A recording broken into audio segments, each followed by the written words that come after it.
Bonjour, je m'appelle Adrien Lab, je suis pharmacien de formation et j'ai décidé de m'inscrire au DU d'éthique et numérique parce que j'ai déjà un intérêt de base pour la philosophie, mais pour moi c'était une manière d'apporter une méthode à la réflexion philosophique et à comment mettre cette réflexion philosophique en pratique dans mon quotidien, dans ma pratique professionnelle, qu'elle soit dans la pharmacie parce que je pense me reconvertir, mais qu'elle soit dans n'importe quel milieu. Et je pense que c'est une façon de mieux penser sa vie et pour mieux vivre sa pensée.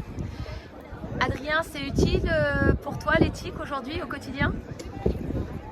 C'est pas utile, c'est une nécessité absolue parce que force est de constater que quand on ne garde pas un pied dans la pratique de la philosophie, dans la réflexion éthique, on s'en éloigne en permanence en fait. Donc pour moi c'est une façon de garder un lien avec ma spiritualité et d'une certaine façon ma propre spiritualité et de pouvoir mieux vivre. Merci. Je vous en prie. Alors, je m'appelle Natividad Alarcon, je suis psychologue et je me suis inscrite au DU pour réfléchir en éthique, en fait, surtout sur ma pratique actuellement en oncologie. À quoi ça sert l'éthique dans la vie quotidienne ? Pourquoi est-ce qu'on en aurait besoin d'en pratiquer de plus en plus aujourd'hui ? Alors, dans la vie quotidienne, moi je trouve que c'est très aidant, même quand on avance dans la vie, pour se poser des questions, si ce qu'on fait, si ce sont des bons choix, des mauvais choix. Si on a des principes et est-ce qu'on s'assoit sur ces principes ou pas et qu'est-ce qui est supérieur ou pas à nos idées ou à ce qu'on fait. Je reprends Elsa Godard, ce que je pense, ce que je dis, ce que je fais et ça sert beaucoup pour ça, pour être en adéquation. Merci. Et Natividad, encore une chose, est-ce que c'est utile ? Tu le conseillerais ce DU d'éthique et numérique ?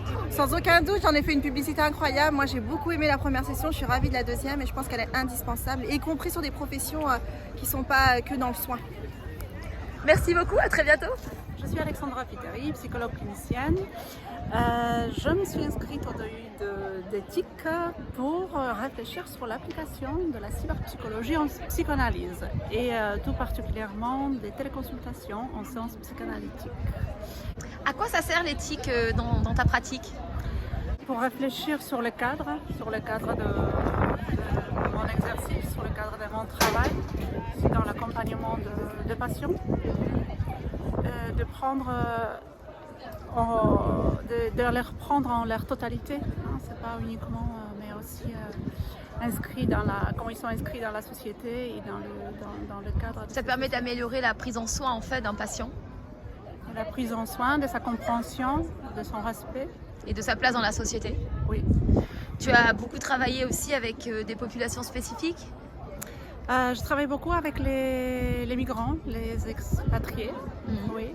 Et c'est pour ça que la téléconsultation a sa place ici. Et comme l'approche psychanalytique m'est particulièrement proche, je voudrais réconcilier les deux. Actuellement, cette approche-là est en train de se développer et elle est en train d'être réfléchie par les psychanalystes. Et donc on découvre. Mais c'est vrai que c'est intéressant parce que les migrants, c'est différentes cultures et donc différentes éthiques.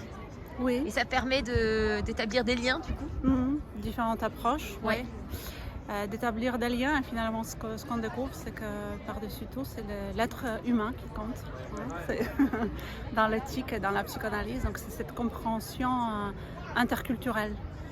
Et est-ce que tu conseillerais CDU ? Vivement, oui. Vivement, venez tous. Voilà, c'est un DU, là c'est juste le début, mais je pense qu'il va nous apporter beaucoup de réponses à nos questions. Et en plus, il y a une ambiance très sympathique. Merci Alexandra. Merci.